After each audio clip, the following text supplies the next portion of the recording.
High guys, welcome to my new vlog. मातेचे दर्शन घेऊन आम्ही गेलो अक्कलकोटला श्री स्वामी समर्थ महाराज यांचे मंदिर. तिथून आम्ही निघालो, दर्शन घेऊन पोचलो आमच्या लास्ट स्टॉपवर, जो होता श्री येडेश्वरी मंदिर. तुम्हाला माहीत आहे का, येडेश्वरी देवी या तुळजाभवानी देवीच्या बहीण आहे. असं म्हणतात की जर तुम्ही तुळजाभवानीच्या दर्शनासाठी जात असाल तर तुम्हाला येडेश्वरी माताचे दर्शन तर घ्यावेच लागणार.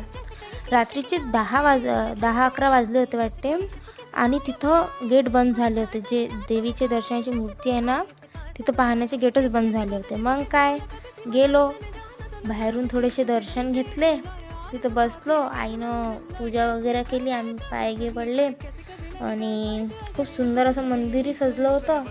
आणि अचंब तर याचं होतं की रात्री 10-11 वाजता एवढे भक्त, बापरे. भेटूया पुढील व्लॉगमध्ये. बाय.